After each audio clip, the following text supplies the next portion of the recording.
Their voices sing through our rage, our joy, our pain, and our triumph. We were made for this moment. Let our voices, our bodies, and our spirits rise up like a mighty force. And remember that we do this. We do this for Rakia, we do this for Islam, for Mike, for Damo, for Corinne, and for future generations. We have no choice but to fight, but to resist, and dream big. Dream big. The Black radical imagination lives and breathes and exists through us. They have called us to this moment, and we have everything that we need and more. Everything that we need and more. It is through collective organizing that we will win. And I believe in my heart of all hearts that we will win. Because Harriet says so. Because Asada says so. Because Denmark says so. Because Ella says so. Because Fanny says so. And because the children that I have yet to bear say so.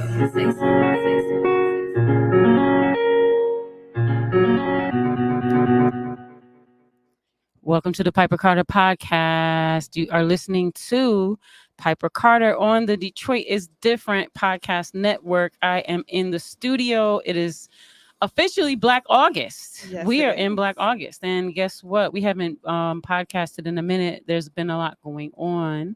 I'm going to go ahead and bring my guests into the studio. I want to bring my co-host, Brittany March. Welcome. What's up, Piper Carter? I'm good. Welcome back. We missed you. Missed you too, Pipe. What's going on? I'm chilling. Just there's so much going on. I'm gonna bring my guests in first, and then we can probably get into the banter. All right, let's do it. Yeah. So Yusef Shakur is no stranger to Detroit is Different. We also have Kwasi. Kwasi just told me his last name for the first time, and I totally forgot it. And it's definitely not Ajamu. Wait, but Kwasi and Brittany, say peace. Peace. All right. Hey, Kwasi, say peace. Peace. All right. Yusuf, say peace. What up, though? All right. Yeah. Thank you. So, I want to start with you, Brittany. What's up? Can you just give us an update on what's been going on with you since the last time you've been here at the podcast? Oh my gosh. Well, I've been enjoying the summer podcasting at Detroit is Different, wouldn't you say? You hosted one event. We've had a lot of live performances. Luther Keith. We've had Molly Wop. We've also had, I think, Loretta, which is an amazing blues artist. I just first love what Kari is doing. And I'm so excited for this interview because we have some like-minded people that remind me of Kari and just very passionate about what they're doing. So that's what I've been doing this summer, is enjoying Detroit is Different as an outlet on a Thursday night. With that being said, I've also been enjoying cultivating my passion, which is pizza, and just really been buckling down and trying to figure some things out, stepping out and doing a couple pop-ups that I normally don't do because we are at the Village every single Sunday. And because it is Black August in the first week of it, we are at the Village Saturday and Sunday this week. So pizzaed out. What about you, Pipe? What's been going on with you? So for me, there's so much going on. So last year, my mom passed away the week before Mother's Day. So I was working through all of that. And then my father passed away the week before Father's Day this year. And so Ashe. Ashe. And so just like working through all of that. So that's part of the reason that I haven't been podcasting like so long, just trying to, just get my energy back and get focused. How you feeling? I feel good. I've been teaching youth programming. I'm teaching about 3 summer youth programs right now. So, I feel good being with the young people. So they definitely give me energy. And so, just doing that. And then, well, you got to break down what you're teaching too, so we can get a taste of what you are giving the youth this summer. So one youth program is here at Okay. Detroit is Different. It's an internship. They're learning how to podcast. Another that's through the Heritage Works and the Grow Detroit Young Talent. So they're interns actually. And then the next program is it's through the EMEAC, which is East Michigan Environmental Action Council. So we teach them environmental justice, but we teach them all types of justice. And so we go into community with them. We do door to door. I've been training them on that for past 4 or 5 years or such. And actually this week we're going to be at Mama Akua house Nice. for the backpack event, which we're going to hear some more about. But Very excited for that. yeah, so but we go door to door and share information with different community organizations. And so the young people get a chance to learn from the different people in the community, like People's Platform, Dream of Detroit, Detroit Black Community Food Security Network, and just what people are doing in community and how to how the issues impact people in community. They learn better about the issues and then share that with people that live in these communities so that, people can be more empowered. And just training them on justice issues and connecting them with people who could train them on justice issues, and then training them how to do the door to door and connect with people and just be in community. And then my third youth program I'm doing is an arts camp that's happening at the Scarab Club, which is Malika Pryor. Okay.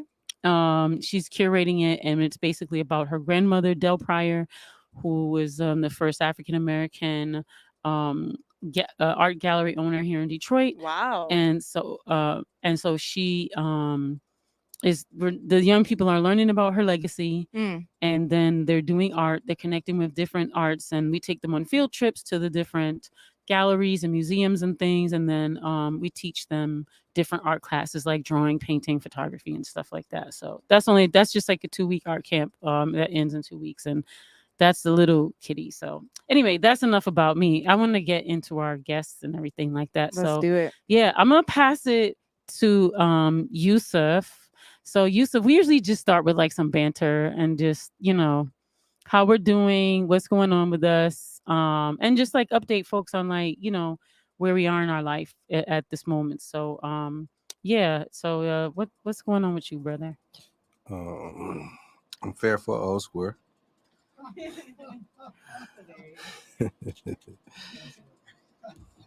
What's going on? We're getting prepared for the 16th annual Ava Joe Neighborhood Festival and Backpack Giveaway. I am a year deep in my PhD program, so really carving out what my dissertation is going to be about. I'll continue to build out the Mama Cool House, preparing for some programming in the fall. We're knee deep in building out another house to be a community institution, research place around the corner from the Mama Cool Community House. So just staying active and continue to build and grow and stay consistent. So can you say a bit more about your dissertation, or is it okay to share? Yes. Okay. So my dissertation, the idea that I'm flirting with and still working the kinks out, is exploring the social phenomena of Black single mothers and who's raising sons in an urban environment. So zeroing in on my mother and myself and the dynamics of racial stigmas and how that impacted her and ultimately impacted me. So my qualitative method will be autoethnography. So using my life as a base of research and others that's similar to it. So unpacking the dynamics around, again, laying the foundation. So looking at Detroit, the Great Migration, the deindustrialization, the urban decay that came after that, and the weight and the pressure that impacted a single mother, and then the things that I grew up in or survived in, gangbanging, prison, and then coming out of what I want to coin and identify as Black transformation, but understanding that was a pattern or that was part of a continuation, such as we're going to talk about today. George Jackson, Malcolm X, and others prior to me, experiencing prison and how we created opportunity to transform ourselves. That's a lot, but I'm still again so working out just the big picture of it. Yeah, and can you also share just where you are? So I'm talking about school. Just with your project, with that dissertation. So I'm at that crucial point where I'm getting ready to do my first literature review. So that helps prepare me. So when I get to the dissertation part, I already have an idea, and then most schools have what's called the comps, and comps is really the ability to know that you know what you know, or you learn what you learn, or you're learning what you're learning. So at the school I'm attending, we don't have necessarily a comp, but we have something that's equivalent to that, where I have to write a paper to be able to demonstrate that I understand research and whatnot. So I'm very confident, and once I get over these hurdles, everything else is pretty much downhill. This time next year, I'll be working on my dissertation. Wow, this is so this is like super powerful because um I think of you as a person who rejects. I'm gonna put quotes around like the system. And so it's just ironic. That's all. I mean, I don't mean this in any sort of, it's like what they say, like no shade, but it's ironic. It's interesting to see you going through this process. Can you speak to that transformation in you? I mean, I don't think it's transformation about that per se. It's a greater transformation of learning and studying. So, like most people know that Kwasi and I are considered friends, considered brothers, considered comrades. But most people don't know is like in that process of teachers and people I've learned from, my father, and he was one of the guys I learned from. And when you're a learner, you're a life learner, and you learn anywhere. So it's not about the institution per se; it's about the knowledge that you're bringing. I understand what these institutions are, so I'm not going there for them to teach me to be what they want. I'm going there to teach them to be what I want, and they provide some resources, some access. So I think that it makes sense to see me in that light, but it's kind of what we talked about before we went on the air. Like you said, you so serious, but I mean, there's other avenues and other dynamics, and one of those dynamics is serving my people. And to serve my people, I have to get better, and this is just an opportunity to do that. And so I'm committed to learning. I'm committed to transforming, and that school just offers that in every school I went to. But the greatest school is School of Life. What a great answer. Yusuf for president. So yeah, so Kwasi, I want to get you in here to talk a little bit. I mean, right now we're just, letting people know like, how we're doing, just where we are right now with our life and things, and any updates or anything like that you want to share. Yeah, I'm wrestling with a loss in my life. Bring that mic closer to you you. mentioned that you experienced loss, parentals Mhm. loss 1 year behind another. Mm. And I know my brother here, his dissertation changed a little bit, partly because his mother passed. Mm-hmm. But it also creates an opportunity, I understand, to dig deeper into that relationship using academic tools. But I lost a nephew. I only had one biological nephew. And it's kind of tragic. I'm kind of numb to a lot of things. And so I'm kind of wrestling internally with the feelings that, that I'm just trying to connect myself and not be so detached. But, I've seen a lot of death, in my life. But, like I say, close to in family, I really haven't, because a lot of my family was either younger or I got family that squares. And, and the ones that wasn't, fortunate, I'm saying, they survived a lot of the experiences. So I'm kind of dealing with that on a deeper level. Another level, I keep it moving and try to be active, spending time with family and trying to balance work and not be preoccupied with what I cannot, do anything about. But I'm trying to, figure out how do I absorb that, into my own, going forward, and what could I, because I wrestle with what I could have done, and some of the things that I did. And, we had a relationship, and So, I think about that, and then I think, funeral's coming. So I'm thinking about, how do I, communicate my feelings, because they are, wide and deep. And so, but on another note, we got, an event coming up, celebrating Wait, bring that family. closer to you. So Celebrating family. Yeah. So, Mhm. and it was almost canceled, thinking that it was, in the shadow of this tragedy, that Okay. it may not be a good idea. But then, it occurred to me in a more sober moment that uh, right now it's more important, because a lot of times, my nephew was no different than me. He was a self-starter and ventured away from family, and, charting out his life's path. It wasn't his fault, but at the same time, certain spaces can, make us vulnerable just the same. One of those spaces overall, which I understand, is the space called America, where we only hear by default of a crime committed against all of us.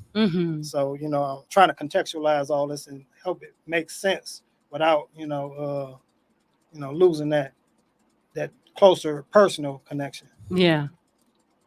Finding that balance. Yes, Yeah. balance. Yeah. That is it. And thank you for that. And just the reason I wanted y'all to start off our Black August. So this month, normally, we do just different shows about different things, all throughout the year. But this month, dedicating the entire month to Black August.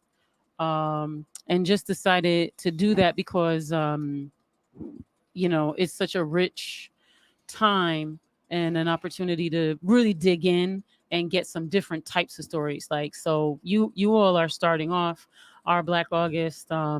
There's going to be more heavy hitters, coming through, the series to give different points of view and different aspects.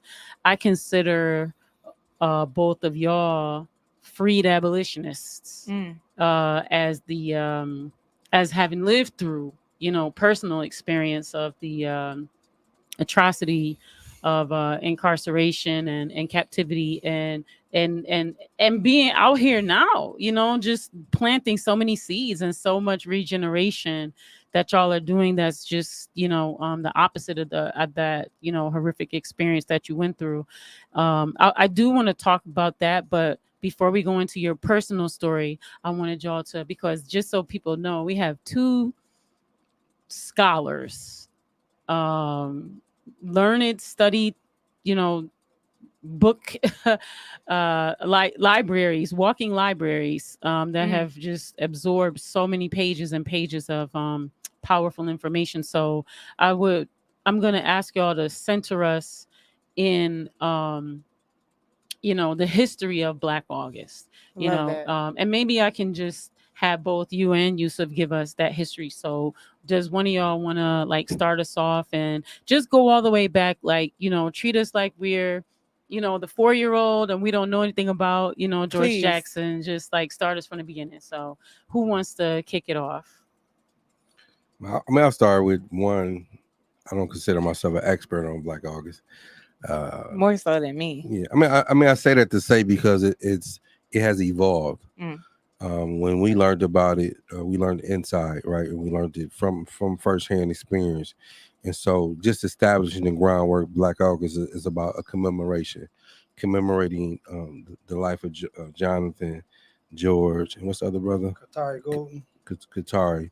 And Katari is kind of like the forgotten person in that, because of Jonathan being assassinated August 7, 1970. George was assassinated August 21st, August 1971, and then Katari was 70, 72 or 1978. 78 years later. But it was the way things are evolved. Katari was part of the organizing committee that began to initiate after the murders, not only of Jonathan and George, but also there have been other prisoners who have been killed as well. So to understand Black August is to think about like the South, how our ancestors, our elders was down there, and the white brutality, the killing, the lynching. So imagine that, and then imagine that inside of a prison.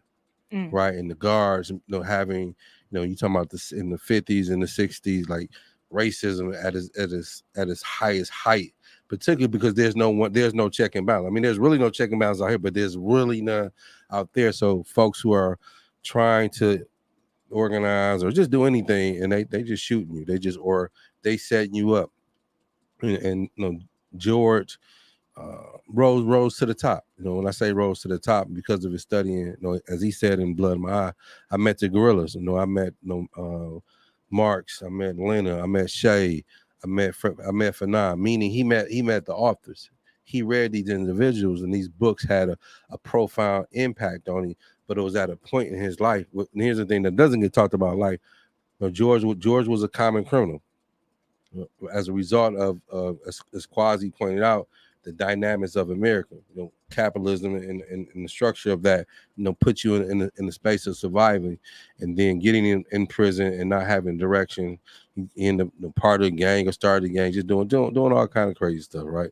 But getting to that point where he develops a political consciousness, and it's others as well. Like again, George, because of what he represented, and then also he gets recruited into the Black Panther Party. And, imagine an organization on the outside.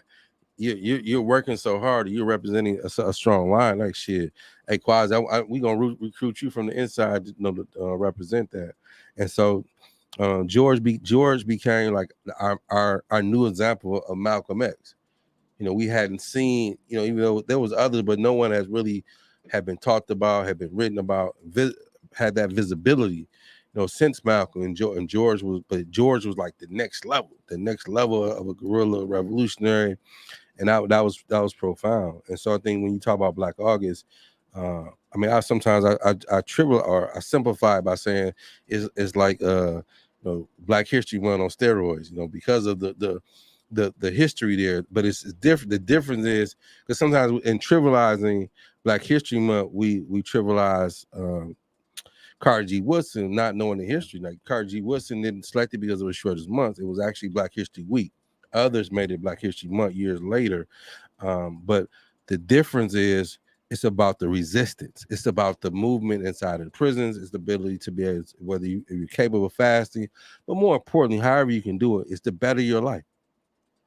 But bettering your life for the advancement, for liberation of Black people, New African people. And that's the difference. Sometimes, if you're a Muslim and you think about Ramadan, and what Ramadan offers you, the ability to come back and reflect, to rebuild, reconnect. That's the same thing with Black August. The difference is it's a cultural movement, it's a political movement, it's an economical movement, particularly tied to our larger movement. So, yeah, you can jump in there. Yes, indeed.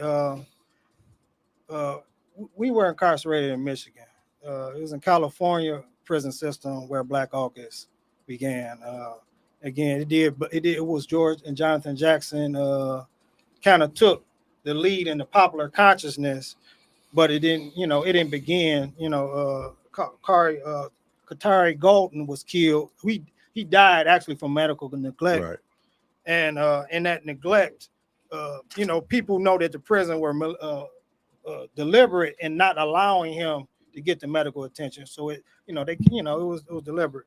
So people rebelled. Black August, the way we learned it in Michigan, through literature, of course, not through anyone who were participants in founding, anything like that. It spread like Kwanzaa spread, word of mouth from people that's involved in the struggle. One of the things that Yusef didn't point out was that, the prison movement was considered an extension of the Black liberation movement that was in the streets. And it was getting, really hot inside. And like you say, one of the things he talked about, the way the prisons where prisoners were repressed. George Jackson talked about being welded in his cell. They didn't have like the civil rights that prisoners enjoy today, the right to at least an hour of fresh air on a yard. They would have people literally in dungeons for months on end because it was some kind of medieval type, attitudes governing these processes. So George Jackson was part of a beginning of a movement. A lot of them began to do lawsuits. Malcolm, like I say, Malcolm X came out. So Malcolm X, George Jackson, Malcolm X were two of the great influences on guys in prison. They both represented, discipline, study. Transformation is the core. A lot of times we get knowledge, but we don't change. And, transformation is essential because it means change. Because we can't change nothing until we change ourselves.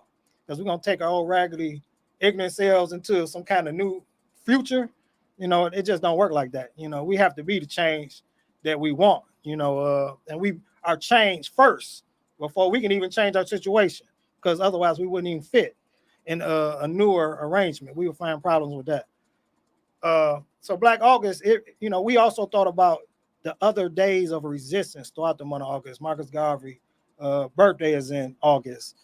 It was a number of dates. We had created a calendar. It was a number of African countries got their independence from European colonialism in August. Mm-hmm. I believe it. Haitian Revolution. I'm gonna say the Haitian Revolution. I believe that's August 1st, if I recall correctly. I don't remember all the dates as I used to, but August represented a lot. Nat Turner Rebellion. Nat Turner. You know what I'm saying? Yep.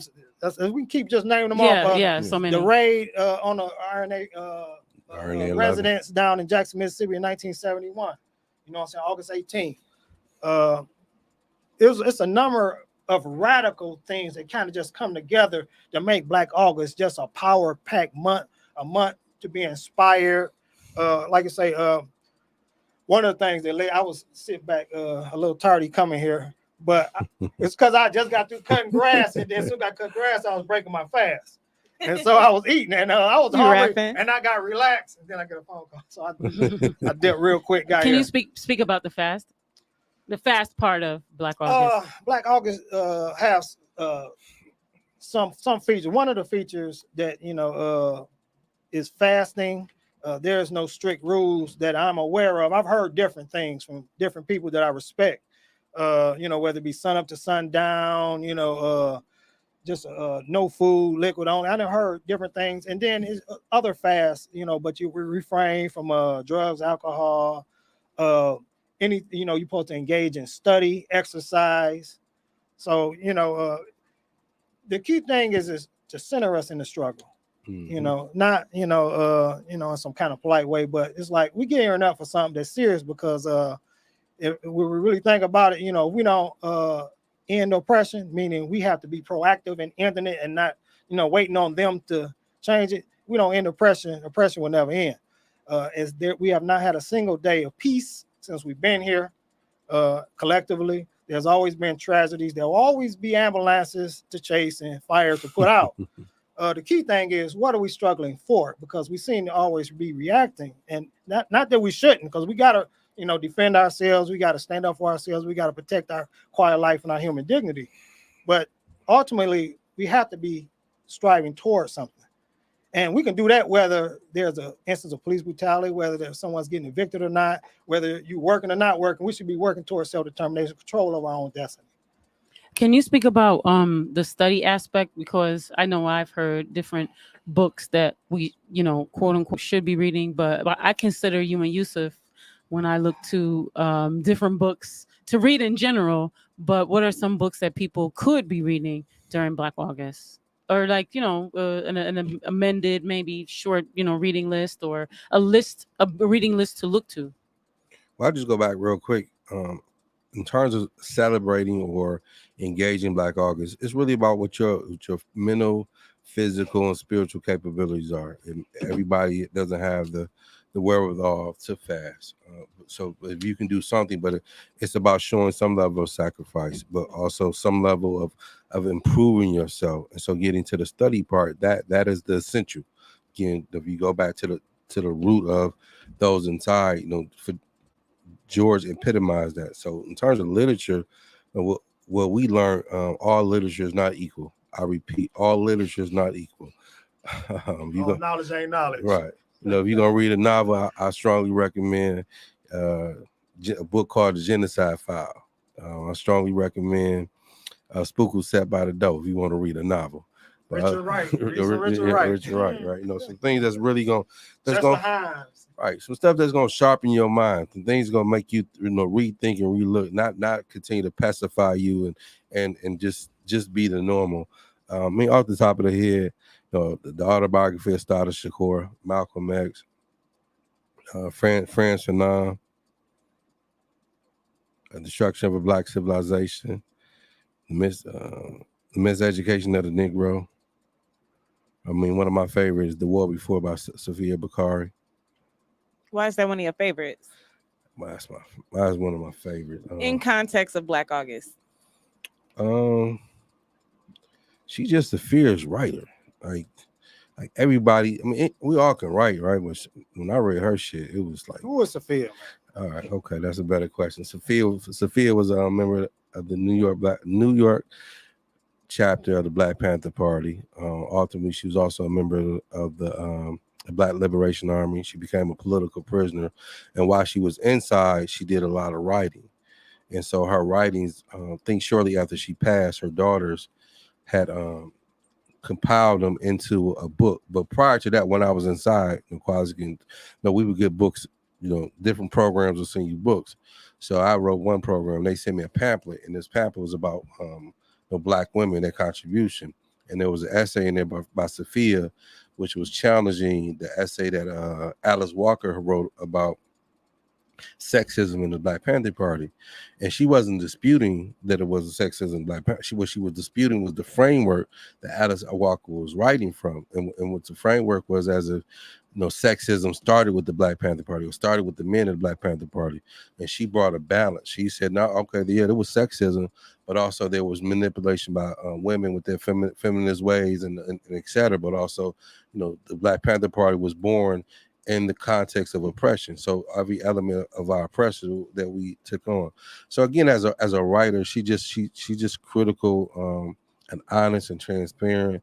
And someone that's serious, like you can write and you can talk, but are you serious about what you writing? Are you really not just trying to get some followers?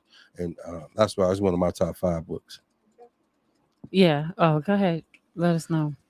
Right on. You got to listen. Well, I'm at this time I've been reading one of the books. I'm reading. I think anything that's revolutionary in context. I think if people don't know what socialism or communism is, find a book about it. Just read about it. Read some of the primary works. I believe in going to the source and not reading an interpretation of the source. Well, you read the interpretation of the source once you realize you don't understand the source all by yourself. But for the most part, go to primary sources. Just know for yourself. You ain't got to agree with it. You know what I'm saying? Whatever it is. But get understanding, because this country has done a whammy on us propaganda-wise regarding a lot of political ideology. And these recent raids that just happened, Department of Justice, FBI, they raided, African People's Socialist Party offices, or they organizing spaces in St. Louis, Missouri, and in St. Petersburg, Florida, in Atlanta, Georgia. Another group, the Black Hammer Party, which I'm less familiar with. I'm very familiar with African People's Socialist Party. They've been around 50 years, literally half, century. So they don't need guidance from Russia to be revolutionaries. They've been revolutionaries long before now. And, clearly, so. But we have to take a stand, and a lot of our people understand, like dealing with Russia or dealing with it's like a boogeyman. They create these boogeymans, and we're afraid to deal with boogeymans. Get away! You don't stay away from them. Our parents do it to the kid down the block, that bad boy. I don't want to see you out there playing with him. You're always in trouble. You're always in some mess. Gonna get you in some mess. The government propagandize us. The Red Scare. From the 40s and the 50s, especially when they was the McCarthy era, where they was, blacklisting people. Paul Robeson, W. Du Bois are 2 prominent examples. But we got a list of people. I was recently rewatching I'm Not Your Negro, James Baldwin. I got his FBI files, COINTELPRO. He's just a writer, a novelist, but he got a voice, a very powerful voice. Lorraine Hansberry, a playwright with a voice. The author of Raisin in the Sun. Yes. Yeah. So we have to be aware. So study something revolutionary. Study something that's outside your comfort zone if you haven't read anything that's revolutionary. Because revolution only means change. They make it sound like terrorism. Revolutionaries mean they want to kill. No, they want change. they don't dictate, the steps they may take to institute or bring forth that change. But it's about change all the same, and that's what we say we want. But we've been here over 400 years now. And just to add to Kwasi point, like some of the people he just mentioned, we wouldn't necessarily think in a radical term, right, or even a revolutionary. But when you examine and you learn more about these individuals and through their plays, through their novels, they're taking a position. I repeat, they're taking a position. They've decided on what side that they're going to be on. And most of us we're too busy straddling the fence, and that's what Black August gives us the opportunity to reconnect what position that we're taking in this country. So this is interesting. I love this conversation right now because this is the meat of I love, all of us are in these different I want to say like circles or social justice or blah blah blah. But I know for myself, some of the circles that I'm in, right, are I'm gonna say like regular folks, and in my regular folks circles, there is, like you said, Kwasi, this fear that has been put on people about being revolutionary or being radical or being, or taking a stance. So how can a person get to that point, right? To be able to, I'm going to say like to have the courage to take a stance. For me, it's a difficult question because I was literally like born into the movement per se, right? My family was always in it. So for me, it's just natural. But I'm wondering, like, because both of y'all have spaces where y'all encounter, just regular folks on the block, and y'all are bringing regular folks on the block, like into, I won't say into the movement, but you're definitely opening people up, to have that understanding. So how can we get people, you know what I mean? How can we bring people into this courage of being able to say it's okay to take a stance? Well, can I speak that?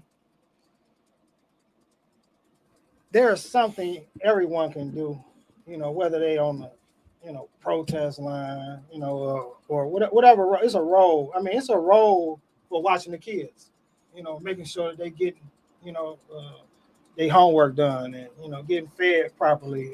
It's work for everyone. The key thing I tell people all the time that you don't necessarily have to be in the trenches because your heart and your support, saying your the will to want something. I say, I'm a citizen of the Republic of New Africa. We seek land. Some people think that's impossible because we have this, what George say, we see them with awe. But at the time George was writing, Vietnam was kicking the United States butt. They lost that war against what Malcolm was saying in the early 60s, rice farmers. Not to diminish, but to help frame it, they were peasants and they fought a valiant and victorious war against a superpower that, expended, so many lives on that battlefield only to have to, throw their tail between their legs and run. But we still fear. And we forget that how many of us represent, even in the armed forces, they may align with us if we get our act together, get on the same page. So we have, it's a lot. But the thing is, you got to want it. You can't get what you don't want. If you want liberation, you got to desire it. Some people avoid it because of the disappointment of not getting it. It ain't always that we ain't going to, it's just, I'm not going to get it. So why even bother myself? I stress myself about something that ain't going to happen. It ain't going to happen. We say it all the time. Call me when it's time to get busy then. But you don't want to study, you want to build, you want to organize, you want to. So, the thing is, people come around. The thing is, we have to create spaces where they feel welcome, where they feel respected. And, people should be doing the work that's comfortable to them and not just, you got assignments, some military top-down hierarchical kind of thing, because this is a human struggle. And part of our struggle ultimately should be about restoring our full humanity, because that's what we've been robbed of. That's ultimately what reparations is about. But we talk about repair. That's the core of reparations. So what is the repair? He's talking about for a harm inflicted.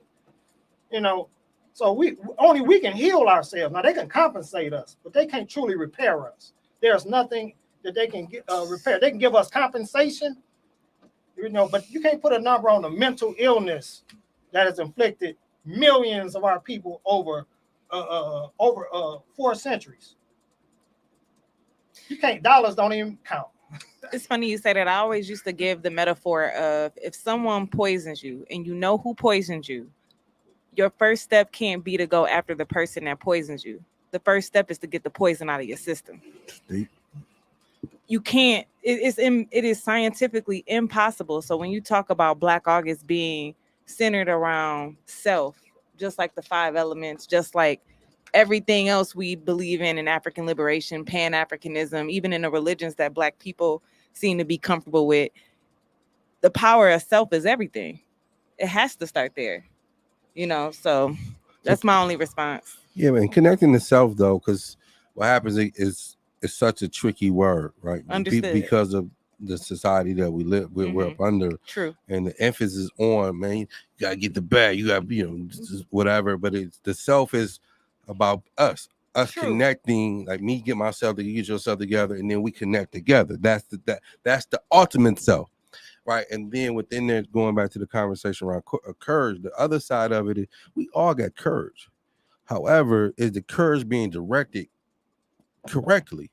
Like, guy going to the corner and die over a dice game, but won't die over, the police trying to kill his family. We won't die over the police coming to turn off his water because he or she hasn't been orientated to be able to see that as the enemy, or saying like we coming out of the streets, we got the thing on us. He pull up on me, I'm ready to kill him. Soon the police pull up on him, I'm throwing my thing and running. Which is the most backward asinine thing ever, right? But this is how we've been trained and conditioned. But also, we cannot underestimate too, seeing the killing of our people, of our leaders, and what the trauma that has on us. And that's where again, where Black August is about centering ourselves, and also in our generation, we haven't seen that level of struggle. Not saying that we can't, it's incapable and impossible. I remember, like I was when I had the chance to go to the Movement for Black Lives conference a couple years ago, and sitting there and kicking with some elder Panthers and whatnot, and they was saying some brothers and sisters got incarcerated in the precinct, and they went in there to break them out. I mean, they literally went, and somehow they left some tools. They didn't have everything they needed to get, and they had to leave their comrades. And again, when we talk about Estada, we talk about Estada, but we don't talk about they went and broke Estada out and sophisticatedly did it in a way no one got hurt on either side. Like that took some brains. That shit is a movie. It is. But however, that's the level of you talking about. Again, courage is born out of commitment. Courage is born out of what type of ideology that's governing you, not this reckless egomaniac shit, and you just rah. But also courage. And I just ended on this. I remember watching a documentary about Che Guevara, and Che meets a young dude in the woods. He's like, man, I'm ready. Where the gun at? And he was like, no, hit a book. No, that's your gun. Yeah. So thank you for that. And also too, I love this conversation because I always talk about in Brazil, because I had the opportunity to live for a month in Brazil with the Quilombo, right? Like in the Amazon, right? In the village with them. For people listening who don't know, Quilombo, Black indigenous tribe, fought off the Portuguese in the 1700s and won, and they have been protecting the Amazon ever since. And currently, they have been being a genocide that's been happening to them, where their leadership has been murdering Black folks and Black indigenous folk and Black indigenous women because they're protecting the Amazon. And that's part of the reason we went, was to stand with them and also to learn from them, right? It's called a learning journey. And one of the most powerful things that I learned through observation and being with them, because it's their land, right? So they live off the land, like literally, right? When you talked about how the villagers or the peasants fought off the U.S. military, right? They have been actively fighting off their military because their military wants to build a missile base right there in the middle of the Amazon, right? And literally, they've been using, I'm going to call it their magic, right? So, music, prayers, their stuff. You know what I mean? And I'm going to say they're winning, right? Like they're winning. There. They're still there. 2022. They're still there. And also, too, that mindset piece, right? About like who we are. One of the things that they do culturally is they consistently do political education, and political education in the form of literally having a chalkboard like in the village and just like teaching these principles around sovereignty, self-determination, I'm gonna say socialism, right? But socialism sounds so like disconnected from like what socialism is. But let's just say principles around, life affirming ways of living, right? Communalism. Yeah. And so they're teaching this consistently to the point where what I experienced was pretty much everyone in these villages, everyone around you pretty much shares the same philosophies and ideologies and culture, to where when we're going out and doing these protests, it's 100,000 people. I was there paranoid, thinking like, I'm thinking like, well, I gotta watch my front side and my back. You know what I'm saying? And they're asking me like, why are you? You know what I'm saying? Like, and I'm thinking like, okay, because I gotta watch out for somebody to come up on me. And they're like, why? And it was like my Americanism, right? Like being from the hood is like in the hood, you do have to watch out, right? You got to watch all sides. But they were asking me questions like, why would your neighbor try to hurt you? Like they couldn't like that concept of like your neighbor, of like your person, your family, your somebody you live next to. Why would they want to hurt you? And I think, to me, like I really want to get to the root of some of those questions, like dealing in Black spaces, because increasingly it feels like a lot of, at least in the spaces I'm in, it feels like the conversations are around, I want to say like a utopian sort of way of having these conversations. And I feel like for me, that's not useful. Like for where I live, like that's sort of for me personally, that's not useful for me, the utopianism. Like I definitely want to get to the solutionaryism. So, and y'all are doing a lot of that. There. Wait, say that. Yes, we evolved to that space. We grow together, and they've been growing for several centuries. That maroon community. Yes. But yeah, I want y'all to speak about that, because y'all are the reason I'm making the connection, because y'all are doing that work specifically. I see y'all doing that work specifically. I appreciate the compliment. I think to put it in our terms and where we at. So I remember Kwasi telling me years ago, like, man, you like my conscience. It was a period where he was at in his life, because ultimately we coexist in America. Our daily lives are tied to a paycheck. Our daily lives are, again, with the system and whatnot, right? Then you have the ideology. There's a contradiction. And same with him, like, for me getting deeper into the nonprofit industrial complex, right?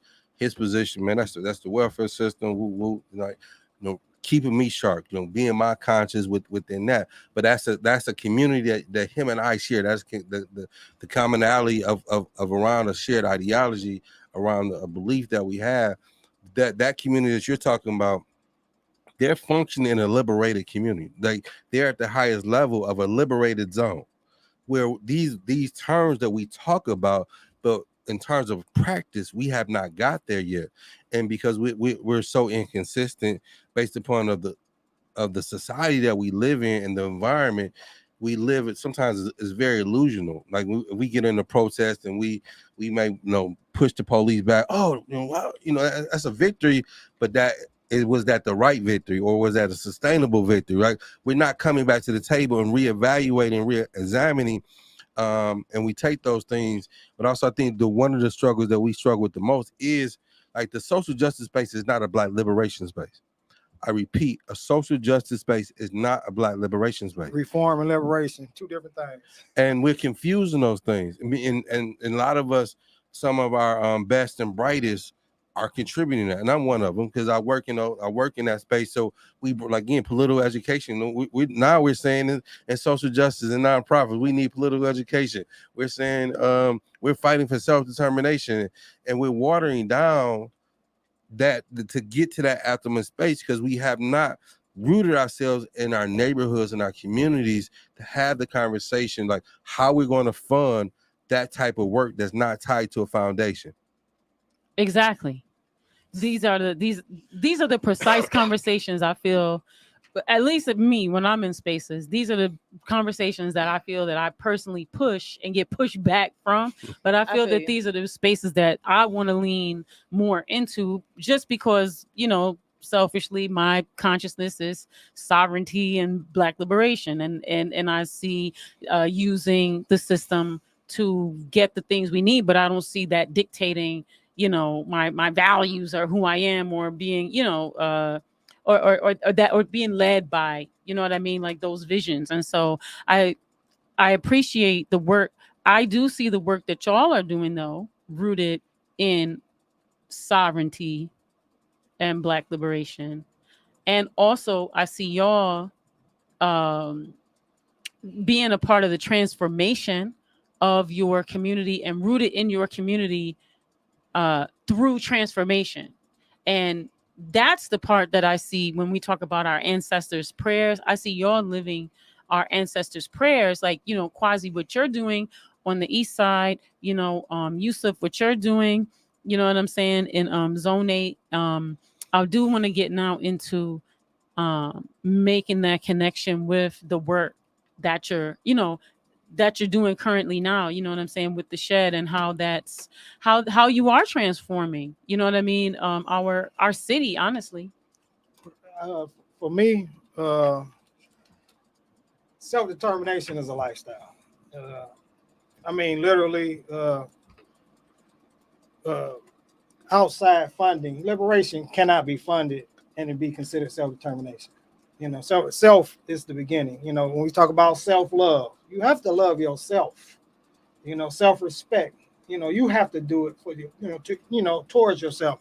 I mean, but we look outside of ourselves for so much. We vote. We for candidates, they're going on. We expect them to do the work. We don't hold them accountable, and therefore they do whatever they want or don't want to do. And then when something go wrong and we complain, they tell us what they can't do to fix it. Because we don't do anything, you become, lazy in some regards. But it's up to us to shape. We have to work our destiny. We all have it. And one thing I can say about Detroit, and we don't talk about this much, but Detroit is a very self-determined city in terms of, it's a hustler culture. I mean, it's Black businesses everywhere, of every shape, size, and variety. Yep. People got jobs and got side hustles, serious side hustles, not, cupcakes.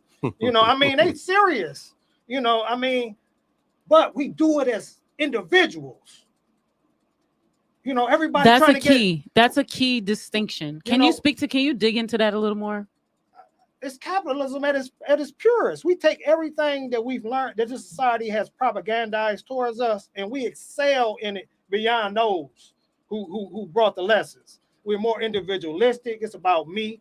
When I get on, I take care of everybody. And then you ain't never fully on. Even when you up, you ain't all the way up. I'm still trying to get up. You know what I'm saying? Then it's like, but we never, we have people with a lot of wealth. We don't make do-rags, but we only ones that use them. Consumers. You know what I'm saying? Don't nobody use wave brushes but the people that get waves, but we don't make them. We got a lot of work to do. And, we can do this work, but we have to do it now. We don't do it after liberation because then we be scrambling like how to do it. We do it now. We need manufacturing. We need, more than just retail and, restaurants and, car washes and beauty salons. All those are essential, you know what I'm saying, to our day-to-day life. And right now it's working. But it ain't going to carry us into liberation.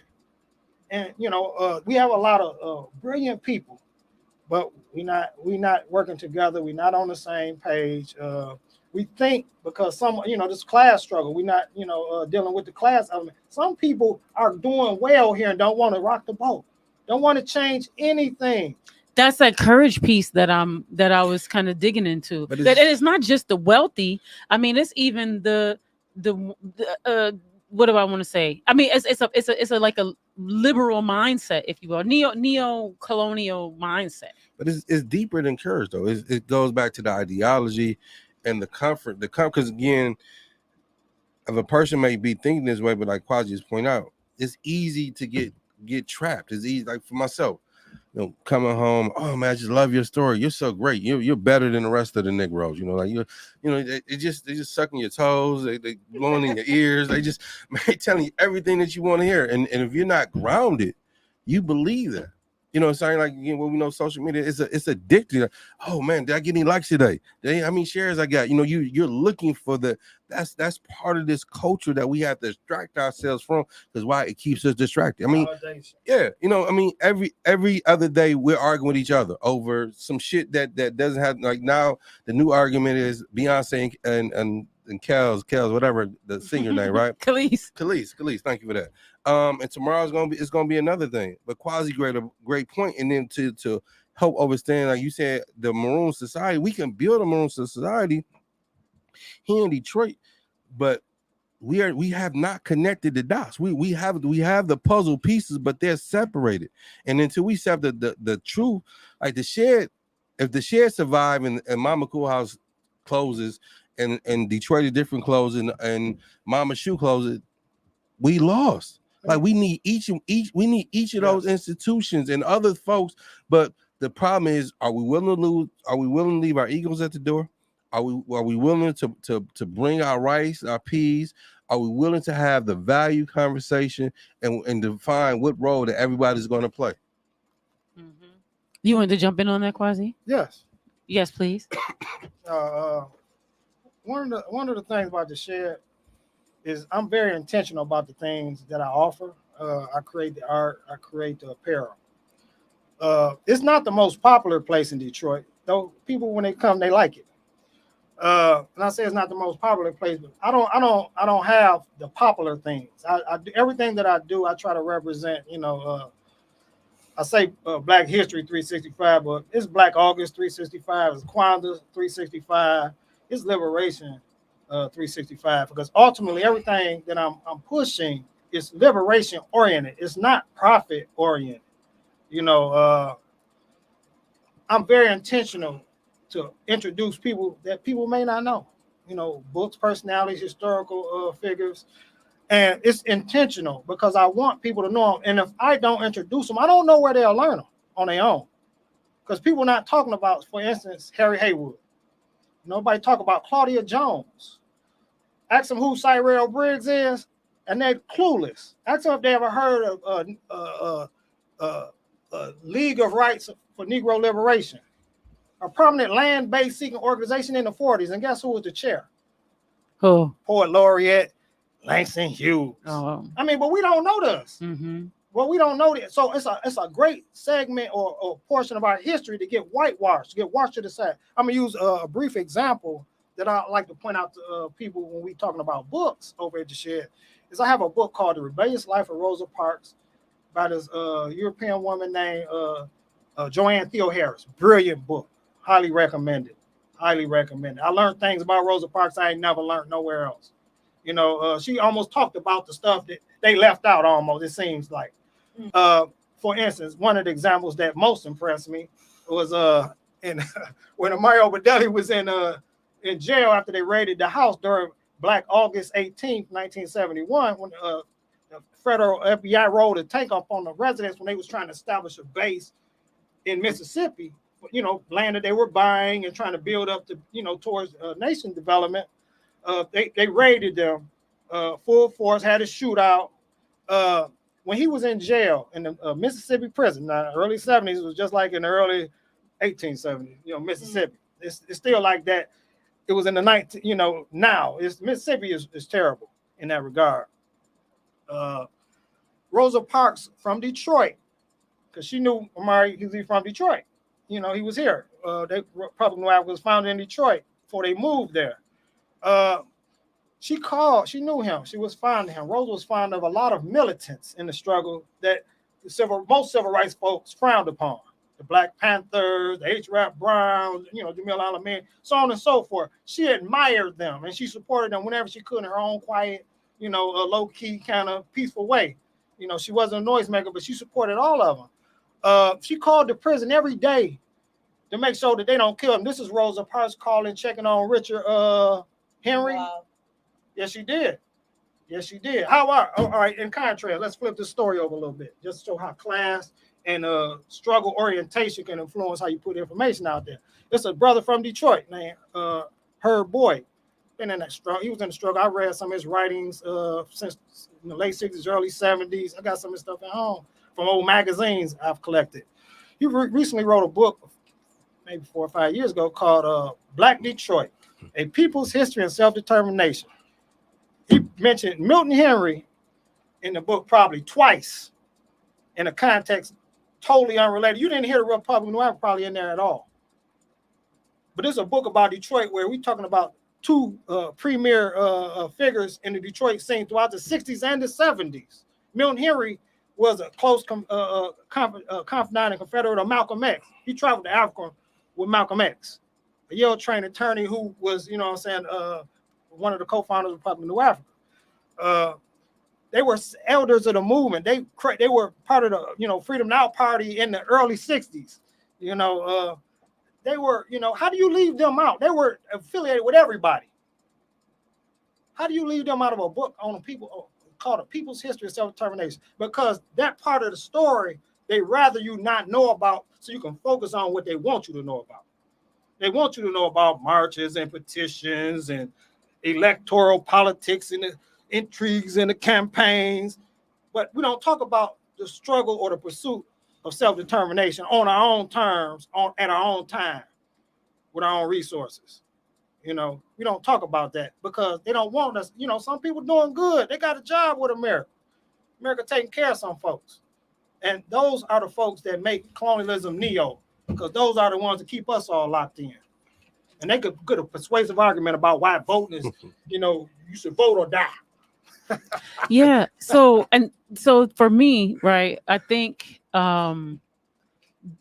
everything that you're talking about, those are the parts that when you live in the hood, it's you can see why people don't participate, right, in certain parts of things that when people are going around saying like, oh, well, you should do this or do that, you can see why people don't participate, because it doesn't serve them, right? It doesn't benefit them. They have not benefited at all. We've seen how people have, definitely in my neighborhood, we were not represented because we had a person who was seated who didn't do anything for a couple decades because they come from a legacy, but also too because we had emergency management and all those things, right? At the same time, though, you could see where I want to say like the infrastructure of the neighborhood, I'm going to say the elders, right? Or the people who, stayed and, dealt the hand that they were given, right? And protected their homes and did what they had to do. These are the people who, when we're, I'm gonna say I'm just speak for self, knocking doors and really trying to get people to be invested. These aren't rich people. These are people who are like, look, I'm just trying to, you know what I'm saying? I'm trying to hold on. How are we going to bring more people in? How can we use this opportunity to bring, more people in? Because I get that, and they're not a part of that other class, if you understand what I'm saying. So I have a question for you. Yeah. You said the hood. What is the hood? The hood to me is culturally where people, for me, is where people share, I would say, a certain economic status for sure, or a similar economic status for sure. People who, I'm going to say, when I say live similar experiences, meaning like that, maybe there's a certain place where they frequent, you know what I mean, that you could that's within close proximity, that serves, that serves your community. Maybe it's a certain neighborhood, store. Maybe it's a certain neighborhood place where people go to. Maybe it's listening for me, because of my culture, listening to certain types of music, or living in a certain type of environment. You know what Yeah. I'm saying? Living in a certain type of environment. Just trying to keep it, like, what I'm saying, succinct, without using a whole bunch of social justice I words. mean, is what I'm now saying. that question has me thinking about like what the hood is, and then the first thing that popped in my head is the whole word neighborhood, right? So for us, I think it means like several different things in one word. It's the hood, like pull up at the hood, right? Like pull up in the hood. That means in certain contexts, depending on who you are, in any urban community or any community full of Black people, is the area where we from. Like pull up to the hood real quick. Or it's the hood for some people, so that they can paint the picture of it's a decrepit place where a lot of Black people so happen to live. And then it could possibly mean, you know what I'm saying? Again, just a simple meaning of it's the hood, like where I'm from. Like I've always looked at the hood to me, and it just depends on the context is being used. You know what I'm saying? Well, actually, this ties in really good for Piper's question. How do you bring people in? I'm gonna give it to him, but but I gave it to him. Listen, we use this. We have a slogan: "Restoring the neighbor back to the hood." Neighborhood is a healthy space. The way we idealize it. When you take the neighbors out, you have nothing left but the hood. And what you have is communities where people live, again, like individuals. We wave and we say hi. One of my campaigns this year, and this builds on some of the earlier questions you asked, was to really deepen my root of connections with neighbors. This was my charge for this year, was to deepen those relationships. And I've been constantly building, one-on-ones with a lot of different folks, in that regard, because, in order to create a true liberated zone, you need a space where people are on the same page. So I'm really beginning to create that kind of build momentum towards that. Get them in is, for one, we had to, like, similar to what Detroit is different than Bridge Detroit was doing throughout the summer, doing those, going around the community and doing those neighborhood town hall meetings, was about, getting the pulse of the people, finding out what the people want. And once you find out what the people want, you can organize around those interests. Now, sometimes people want things that's not practical or necessarily is a priority to the most of the people. And we figure out how to deal with that through education, help people understand that, one thing may be more important than another. So though that may be critical right now, we only have a resource to handle this. So, but we all have to get on the same page about whatever the issues is. We bring people in by being there for them. We're by being, brothers to sisters and brothers to brothers, being our brothers and sisters keepers, so to speak. But ultimately, in a nutshell, was restoring the neighbor back to the hood. Being neighbors, we can't live next door to each other and not know each other in a real meaningful way. That's what New African Family Day is about. From a movement perspective, it's about bringing people together as a family and not just the activist members.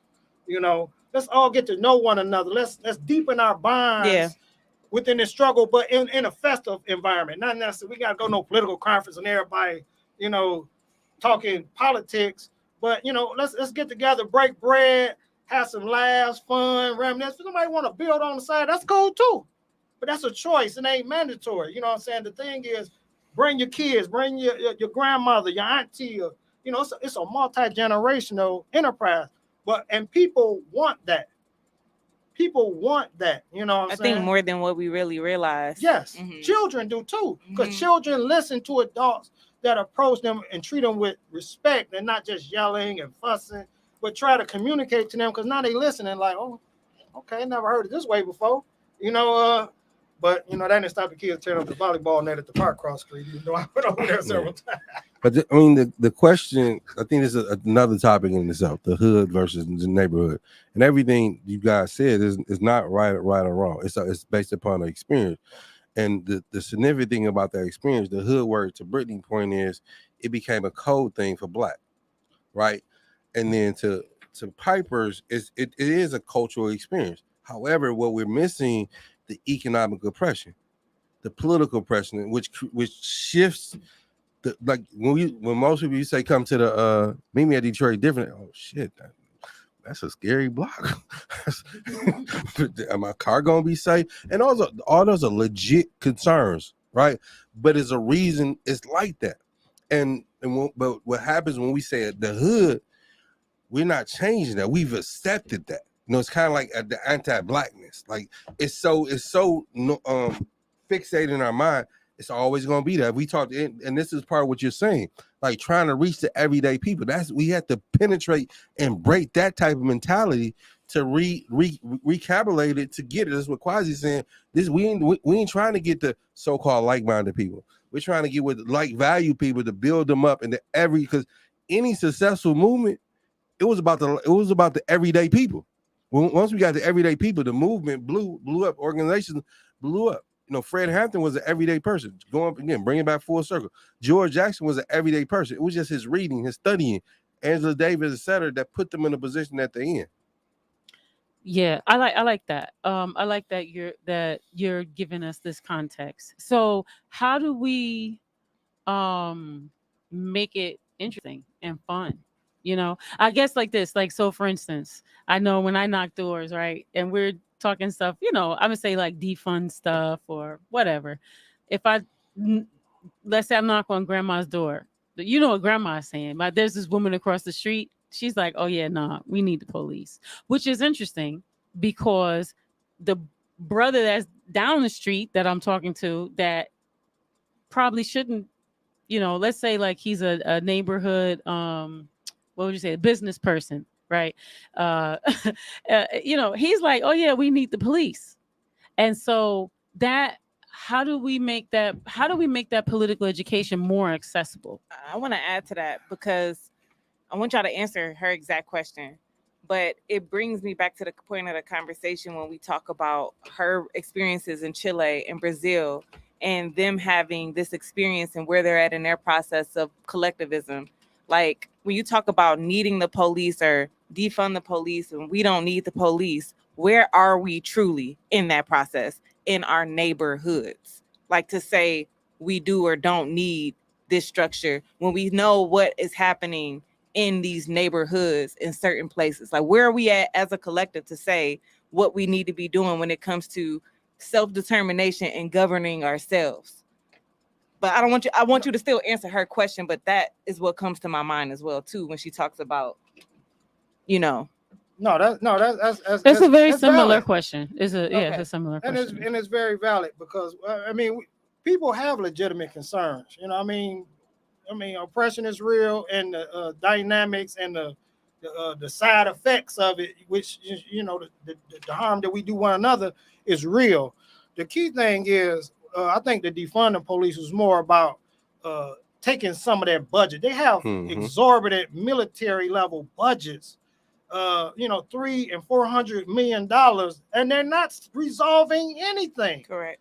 So what could this money be channeled towards that might actually shift some kind of, the social environment in a way that's more healthier? Where can this money be better expended than to employ a force over the people? Because they're not servants of the people. They're not kindly people at all. The vast majority of Detroit police fans don't live in Detroit. These big hawking ex-Marine hillbillies, they are frightening. And yes, a mug gonna stick his chest out when they pull up because he not gonna show his fear, but he know this guy don't mean me no good. And this hostile relationship, it has to, I forget all this training stuff. These people, they don't live here. They have no vested interest. It's like having recreation, Vietnam on the weekends or something, Iraq on the weekends. They have recreation, then they go home to wherever they live. And but they have recreation on us, and that's not cool. And we have to figure that part out. But we do have to resolve crime, but we have to create an environment, a community that people feel that, damn, this is relevant. This is dope. I tell the young people all the time, you ain't rapping your hood until your hood the most envied hood. The hood that everybody want to belong to. That's so true. you know, you don't destroy a hood that you rep. It's just you that, make that the hood that everybody want to be. Y'all compete for the best hood. That's like where we talk about like what we can do. Like I just appreciation for, like I just look at tiny things like after we have a celebration or a block party, and then morning after, you know, how much trash is out there. That's little stuff we could do, right? Okay, here's a segment of people that's after we had a block party, we gonna clean the block up. The little tiny steps of showing that we value where we live. Then you can value the people that live where you live. We don't even value where we live. Right, and that's the importance of asking the question, the hood, because we don't see the traps within that dynamic, and also it doesn't allow us to value ourselves, our best selves. It allows us to value the worst of ourselves, and not everybody in the hood is bad. Right, and the hood itself is not bad. It's just a volatile situation, and the volatile situation is the fact that people are living or surviving. So dude around the corner, we know ain't no police coming here. He trying to get whatever, however, he pants down, talking crazy. Mama ain't gonna say nothing to him, you know, grandma, because they fearful, right? This who gonna say something to him? And we say something to him. Now we in the position, but we gotta put ourselves out there. This is the concrete reality that we're dealing with. That's real right there. Yes. It has evolved and morphed to this over the years. I mean, like my little homeboys, like they would shoot dice in front of my mom's house. I pull up on like I jump out. What you doing? Y'all can't do it here. I mean, one of the guys, he young and he didn't know me, but I knew his people. And he's like, man, it's a free country. We can do whatever we want. I'm like, yeah, it is a free country. And if it's so free, why you ain't doing it at your house? But you know, man, I was just ready to do. No, you're not ready doing it. But it brings you into that. I'm ready to do what I have to do, but also being mindful that you're not my enemy. It's the circumstances that's our enemy. But there's some individuals who are so far gone, and it's so far gone because of the dynamics of the neighborhood. But until we able to bring folks together, and this is we're so divided. I mean, I'm just be frankly honest. If motherfuckers ain't doing neighborhood work, you ain't doing shit. If you ain't doing food sovereignty work, you ain't doing shit. If you ain't doing work on education, you ain't doing shit. If you ain't doing fighting for water, you ain't doing. This is Detroit now. This is the present day. That's fractured work. That's fractured mentality. And who's suffering? Our people are suffering. Right. All of it is relevant. And you know, those fields are the people who work in those areas because they're good at what they do and they're passionate about their work. But the problem is we haven't created an umbrella then connecting all that to function, then also making them liberatory activities. It's through hearing y'all talk. It is the simple stuff like that. It's not simplistic, but it is simplistic. Like it's not yes, you have to read. Yes, you need books. Yes, you need education, but it's the interaction, the human interaction that we're missing. And oh my God, it's like, I don't know. Well, I know something that I really appreciate, right? And maybe it's like neighborhood envy, but something I really appreciate is when I look at different, things that are going on in other people's spaces, right?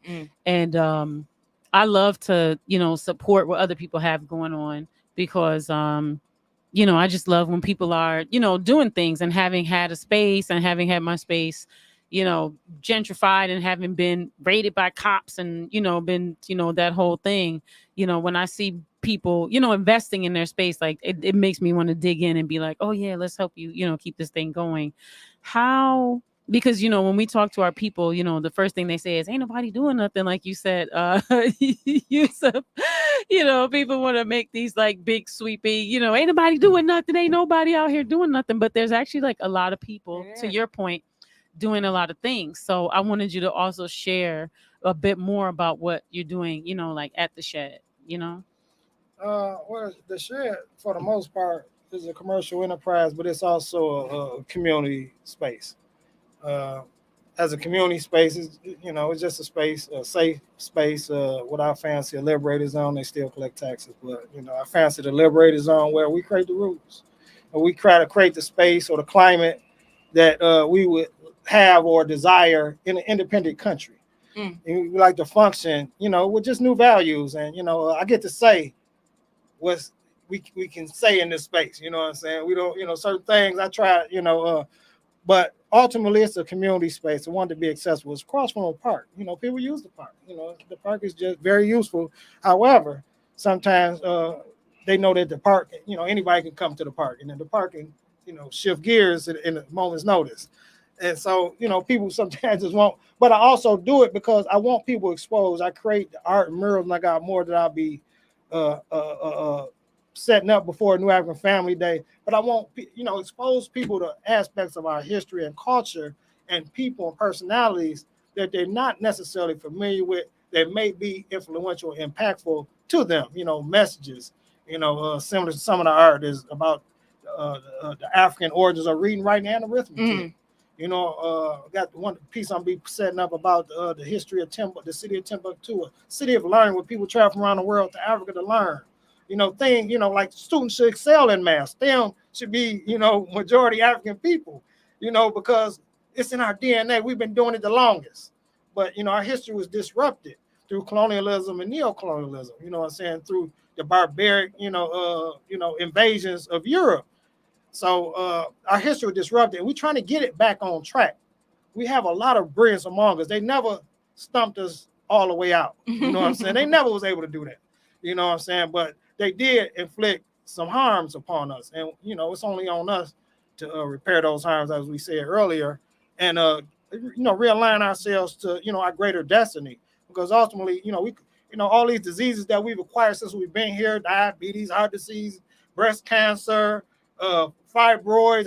I just learned and shared some earlier about. I just learned about perms affecting, is leading to stuff like fibroids, which Black women are predominantly afflicted by, and it's and it's the chemicals that open it. It's all that mess. It's just, but we need to do more learning that we can be more healthy and projecting ourselves forward. And I just don't want it to be lost on the fact that we are sitting here, like Piper said, with academics and true scholars, but the creative side of both of your spaces, right? When we talk about the shed and the aesthetic of the shed and the aesthetic of the Mama Akua house, the first time that I experienced both, I was not flabbergasted on the intention of the aesthetic, but just naturally the aesthetic itself. Can you talk about your aesthetic before he starts talking about the Mama Akua house? And what the intention was, and just your creative side, and how you even just the name of the shed. Oh man, that's a story. Let me say, the shed opened. It was just an experiment. I didn't know what it was gonna be. Actually, to be honest, I tell everybody this, and I'm gonna do a chronology with pictures that show the evolution of it. It's been there since 2013. Billionaire Dan Gilbert was the inspiration. Imagine that. He had some sheds downtown. It was about 4 or 5 sheds, like around 2012, 2011, somewhere around it, maybe 2013 even. But I saw them, they were just wood boxes, and they was open between 11 a.m. 3 p.m. during lunchtime downtown. It had Ben and Jerry's when they was downtown. They was in one. Slow's Barbecue was in one. You had a couple other food vendors. And I was like, I just looked at them like, because I'm a very observant person. I pay attention to details. And I was looking at, I was like, these ain't no but boxes, plywood boxes. They were really simple sheds, and they had a water truck that piped in water to meet hygiene code. And they had generators and little, the powered electricators and little hot stoves, whatever it was that they used in the individual shed. I said the hood could have you use some of these. And I just happened to have a garage sit between 2 lots that was just sitting there waiting on weights. I said I was gonna put in there for years and never did. I was gonna make a weight pit like in the penitentiary outside weight pit. And I never did. And the garage was constantly leaning, and I just pulled it together, resurrected it, and turned it into a store, because they had a park. At first, I had kids in the neighborhood selling candy and things like that. And it took up too much time. I had to let that go, because they took the money to the corner store and blew it on stuff that they wasn't selling. Yeah, and I tried, That's so cute. Yeah, I ain't had time to be babysitting. I had real bills to pay. I couldn't be sitting all day while they selling penny candy. But I didn't know what it was going to become, and it constantly evolved. I was just getting into screen print, so started doing. So I just wanted the space to be of service. I thought I was going to be selling ice and charcoal to the people at the park, because there used to be a lot of people at the park. Smart. So I'm like, everybody always forget their lighter fluid. I should stock some lighter fluid, all that kind of thing. So that's where I was thinking when I first started in 2013 and selling shirts. And then I evolved, and I was thinking about the young men and this whole notion of misunderstood notion of hustler. And they, everybody a hustler, but they sitting around ain't doing nothing. And I thought that was a contradiction in terms, because hustling is a very active term. Yes, it is. It's not a path. It's very active. So if you're sitting down, you're not hustling. You got to be moving. You got to be about it. That's what they call it, the hustle bustle or whatever. You about it. Plot, plan, and strategize is not a hustle. You looking for a lick, that's not a hustle. Crack. So that's some of that come from the 80s when people watch all these documentaries, drug kingpins and so on and so forth, and they're like, man, I want to be like that. But the drugs sold themselves. It didn't require great genius, not on at a large scale, maybe the organization level, but for the most part, a vending machine could have sold much drugs as a BMF and Ricky Ross, Freeway Rick combined, because the drug was that demanding, it was that addictive. I never thought of it from that perspective. So it didn't require, and everyone had that job. Everybody usually in high school, you can just get a sack and it sold itself. You didn't have no experience. You was a square. Most of the people in the hood was a square until crack came and they started selling dope. A lot of guys that's selling, they doing installing your AT&T cable and so some of the older people were selling crack in the 80s. A lot of people in Detroit sold crack. At one point, because it was so easy to do. You was able to get in and get out. Change the landscape, baby. Yeah, it did, but it didn't require hustling. So I had a bunch of shirts that I was designing around what I call the hustle ethic, which is you have to, it's skills based, it's knowledge based, it's very personable. You got to, know how to communicate and deal with people.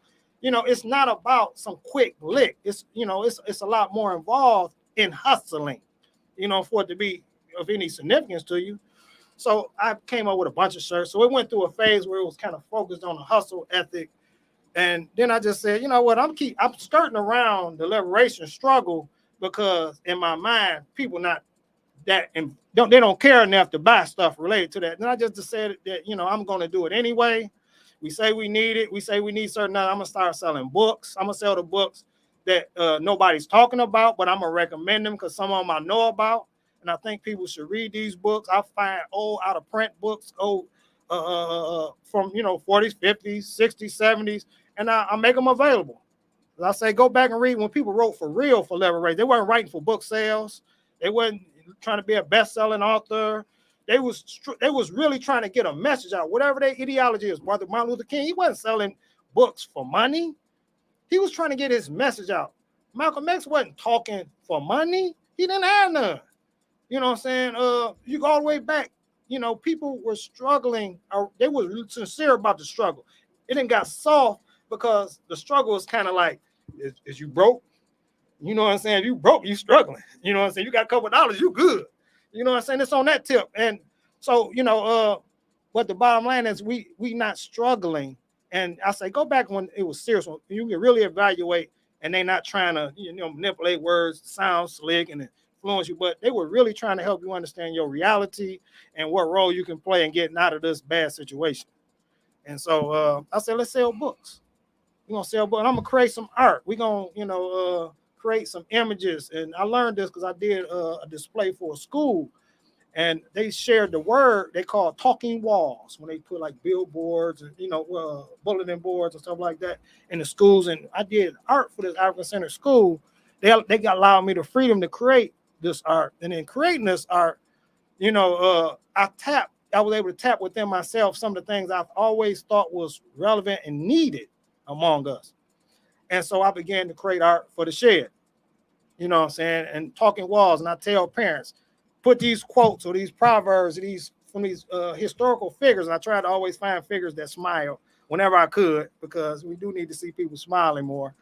But I say, tell parents, put these on your walls. They're gonna soak it up over the years. Whether it be, I got some African proverbs, I said, for instance, no matter how long the night, the day will come. Just little small, just simple things, but something that has a deeper meaning. Everybody go through something, and everybody get past it. It's just a matter of time. And so it's not to be, dismayed, but to carry on. You know, be optimistic about your future, be positive minded. You know what I'm saying, and continue to struggle forward. So I was very intentional about the books and the art. So the evolution of it is, it's a full fledged, headquarters for liberation. Period. The film I was telling Yusef about earlier that's on Prime, Meyer Gallery, it talks about a lot of what we talked about getting people together, the struggle getting hot. We talking about they was in Brazil under a military dictatorship, and they was trying to oust this government through armed struggle. And it was people that was scared, it was hesitant, and the film addressed a lot of those questions in an honest and fair, legitimate, and human way, because these are, that stuff ain't simple, it ain't easy, and people do make sacrifices in some of this work. Political prison. We still got people in prison today because they did work that other people were afraid to do or didn't have the time or concern to do. So, yeah, I definitely want to, before we go, also talk about some of those people. And before we do that, I want to just have Yusuf share about the what is the Mama Kua House doing in this moment, that I would say, number one, that people can get involved in, because we're also talking about how people can be a part of the struggle, right, and the solutions. And also to what is it, I definitely want you to share too, because you have this event coming up. What is it also too that Mama Kua House also needs in order to do this work the best that that you can?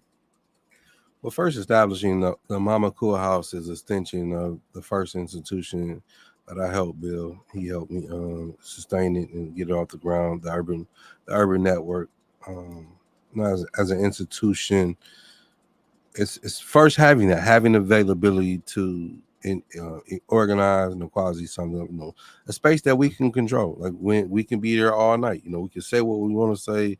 We can close the doors. Nobody else can come in. I mean, that's power. That's the ability to define our social reality, which is very essential. To be quite frankly honest, like we're becoming off of COVID. I mean, I'm still recovering from 7 years it took to remodel, renovate, get that motherfucker to where it's at. I mean, I'll be lying to you. We have we have the Big Mama Sundays. I mean, my brother, he explained it to you as well. Like sometimes we're the principal individuals behind it, but it's more than us. And that's the thing that I know I struggle with, because of people associated with me, and mine's a lot deeper because of my story, because of the block I grew up on. But it's a community institution. That's why we named it that. That's why we developed it. And that was one of the things I learned from the urban network, with some of the trappings because I just did it. I didn't have the wherewithal that I learned now.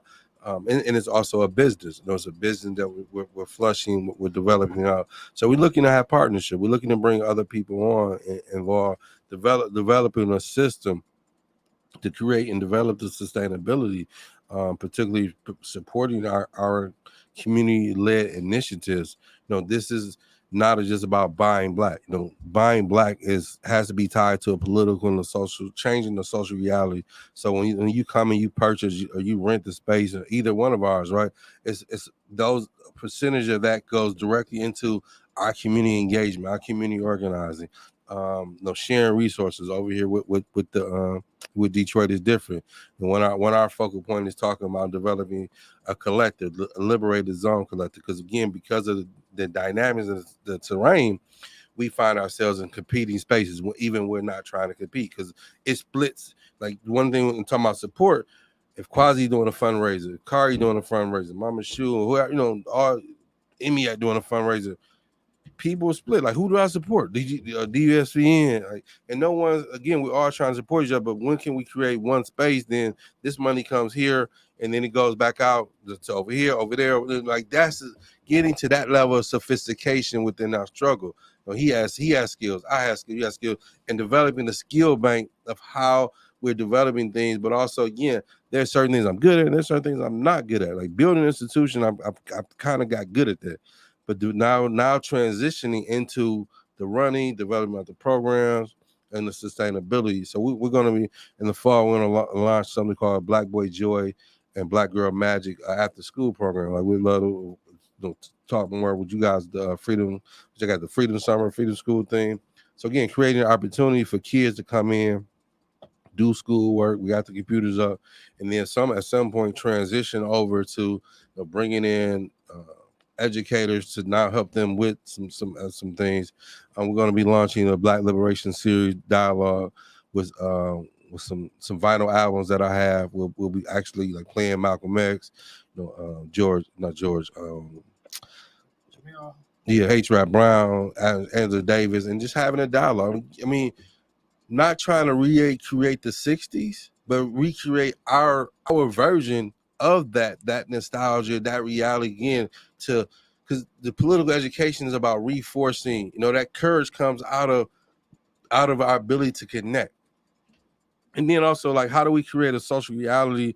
Like, there's a lot of contradiction between Black men, Black women, Black gays. Where is that space that we can just come in and I can just say some shit, not offensive, but just, it can come off offensive, but like, I don't know how to say it. So let me say it, but then also create a space where we politicking, right? And it's not about me trying to hit on you, you trying to hit on me. It's just we building. We building brothers and sisters. We building each other up. Then also space like Yusef, you on some bullshit. You need to go get yourself together. Like that's the political framework, and that's what the Mama Cool House, the Detroit Different, the Shed has the opportunity to be those type of spaces. Yeah, thank you for that. And I don't know, I feel so full, but we can't leave a Black August conversation without centering us on some folks that we need to be centered on in this moment. I know there's a continued campaign from Matulu Shakur. Yes. I know there's many continued campaigns, right? There's a continued campaign for Mumia Amu Jabbar, right? There's so many continued campaigns, and I wanted to get some of these campaigns just in the space right now, so that this is recorded, it's archived, and so that people could go back if they know a name, maybe they don't know a name, but these are people that we can sign on to. There's letter writing campaigns, there's fundraising campaigns, there are different bail fund campaigns, there's campaigns to support people's legal, there's just campaigns and campaigns and campaigns. I wanted to just throw it back to both of you. Are there folks that you want us to lift up in this moment? You actually just triggered it's reminding me of something. So we're looking to make an annual tradition. Part of the David Joe Festival is bringing in veterans. So we'll be bringing in Yasmin again. Yasmin, she was a member of the East Coast Black Panther Party, but also we'll be bringing in Bullwhip, was another member of the East Coast Panthers. They're both part of the Black Panther Party Alumni Association. So what you just talked about, some of those cases, you'll have actual people who know them or not too far from them that you have the opportunity to discuss. They'll be at the festival on Saturday, and then Sunday we're looking to do something over at the Shed, an outdoor community event. So again, and that's been the fortunate thing for me, and the most powerful thing was like you can read the books and then have the opportunity to talk to people. But here's a caveat: like him and I both experienced, some of these folks, ain't what they also cut out to be. But then some folks is, and it's just you got to be able to take that with a grain of salt. But the ability to talk to a veteran, like they don't call themselves, I'm a former Panther. They shifted it like I'm still a Panther. I'm still active. I'm still organizing. But also they're looking like who's the next folks, and the ability to. And like last year when we brought them, like it was like GMAC had the opportunity to listen to them, and it was talking about what you're saying, like to teach the people, you got to go out and reach the people. You got to like the Huey P. Newton thing was people learn through participation and observation. People learn through participation and observation. People just don't learn through just talking to them. They got to see some action. They got to see some things going on. And so, having that there, the ability to get some live updates, and so we're not just grabbing some shit off the wire. You got some folks that's just trying to organize, and you question their intention. These people who are doing, because again, we all in different struggles, but here's a way to center this particular struggle, because because there's a lot of political prisoners, and Yasmin, she can talk about it better than I can. The concentration on those who are connected to the Panthers, because they've been the longest held political prisoners. Even Mutulu Shakur, even though he wasn't a Panther, he was associate. His relationship to Zayd Shakur, Lumumba Shakur, and Saladin Shakur, which was Saladin was their father, but these folks, the two sons was members of the East Coast Panthers, very, very cornerstones of that. And whereas Mutula was adopted as a brother to them because of some of his circumstances, but he was part of the RNA. But most people associate him with the Black Panther Party, and so making those distinctions. But again, there's been a common struggle all along. There's no, you over here, we over here. It's all fighting the same thing. Yeah, thank you for that. Kwasi, did you want to lift up? Yes, I want to.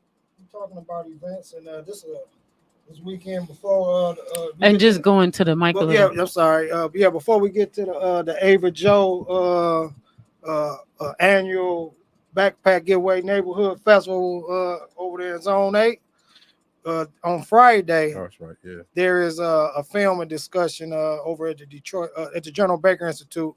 They're gonna be screening the film "Dope is Death" about Mutulu Shakur, and they're gonna have a conversation, like I say, about it. And the film "Dope is Death" is about Mutulu's work as an acupuncturist in trying to cure people from heroin as part of activist work in New York, and a lot came out of that effort, but he was very good, and he taught a lot of people how to also do the acupuncture. And so the film was about that struggle around how he got involved, and ultimately how he ended up in prison. And it's a very informative documentary, and I'm sure the conversation couldn't be nothing but informative and fruitful for anyone that would attend.